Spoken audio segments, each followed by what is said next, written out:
In today's video, I'm going to show you how to set up UICollectionViewController. Feel free to refer back to this video whenever you need to. I created a blank Xcode project, and if you watch the intro to Xcode video, you're going to recognize this is the same exact thing as last time. We have an app delegate, we have a scene delegate, and we have a view controller. First things first, let's run this project. This is what we have right now. It's a blank white screen. We want to have a collection view. So let's go back into Xcode.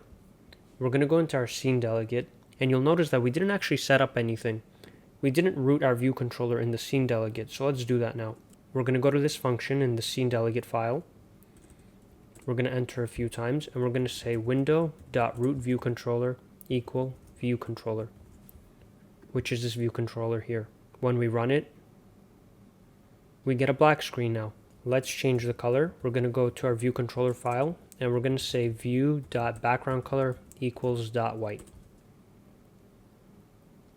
Now we get a white screen again, but this video isn't about UI view controllers, it's about UI collection view controllers. So let's change the type of view controller. Let's make it UI collection view controller. Because we made this a UI collection view controller, we need to pass a layout. Otherwise, we're going to get this error. You can see here it says UI collection view must be initialized with a non-nil layout parameter. How do we fix this? Well, as I just said, we need to pass in a layout. But where do we do that? We go back into our scene delegate, and right above where we said window.rootViewController, we're going to define a layout. We're going to say let layout equal UI collection view.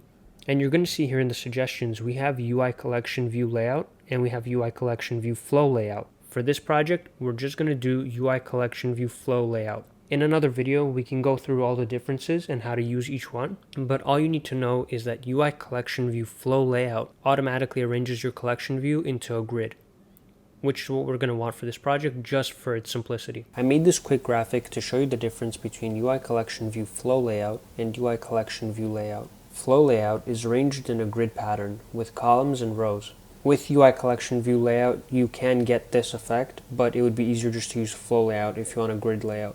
But if you want something custom like what you see here, UI collection view layout is perfect for this. You can customize every single aspect of UI collection view layout. For simplicity's sake, we're going to go with UI collection view flow layout for this video.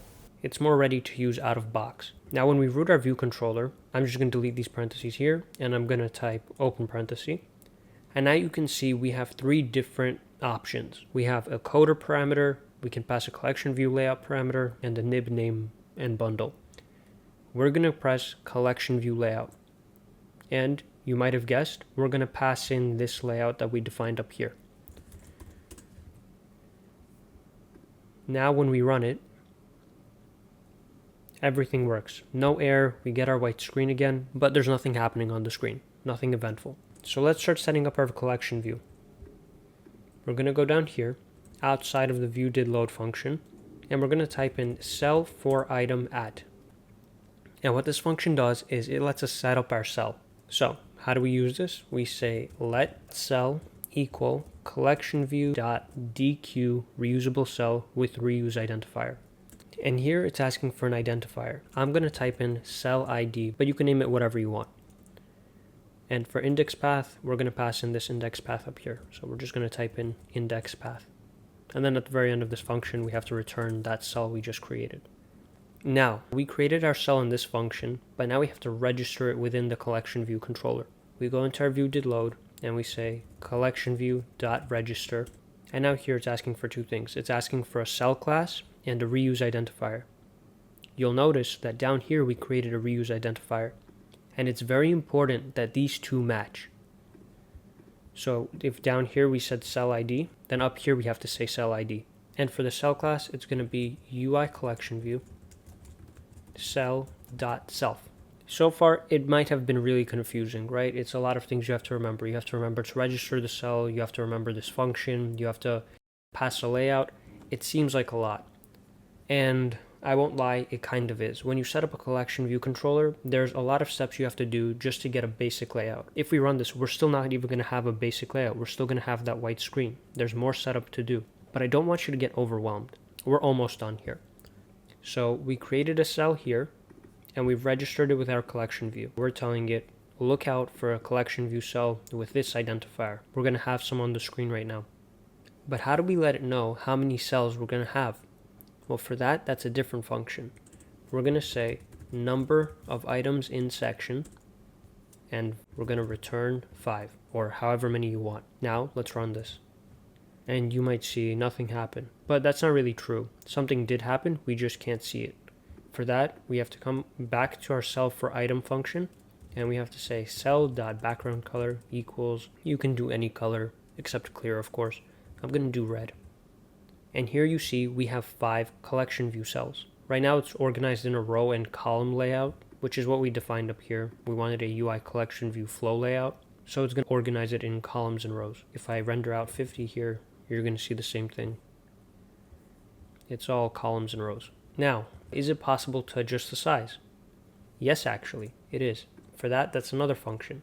We can go down here, and that's size for item. But you're going to see that that function doesn't exist. So what do we do? Well, for this function to show up, we have to go up here where we defined ViewController and made it of type UICollectionViewController. And we have to give it a subclass of UICollectionView delegate flow layout. That name is a mouthful.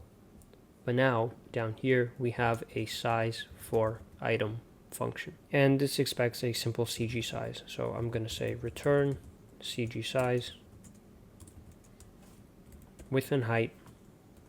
I'm going to make it 100 by 100. Run this again. Now we have bigger cells. But if you want to make them take up the full screen width, we can define a width up here.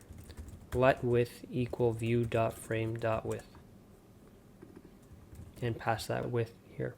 Now we have cells that are as wide as our screen, but 100 pixels tall. And if you want to make them take up the full size of the screen, so that's let height equal view.frame.height. And pass that height here. And now we can just scroll through them. We have 5 different pages that take up the full width of the screen. And we can swipe vertically to see all of them. But what if you want to swipe horizontally? Well, the scroll direction is dictated by the layout. And where did we define that layout? Back in scene delegate. So we're going to come back here. We're going to go under where we defined our layout, and we're going to say layout.scroll direction equals dot. Right now it's dot vertical, but we want dot horizontal. We want to be able to swipe across the horizon. Now we have horizontally scrolling pages. Okay, so what did we do so far? We created a collection view controller. We routed that. We passed a layout. We created a cell. We registered that cell within our collection view controller. We told it how many it should render, and we gave it a size. And this is kind of the setup that you're going to have to do every single time to render out a UI collection view controller. Feel free to play around with what we did today. Play around with the size, play around with the count, the colors, and in the next video, I'm going to teach you how to make custom UI collection view cells. So instead of being these blank, boring cells, we're actually going to customize them. And I'll show you how to do that in the next video, so stay tuned.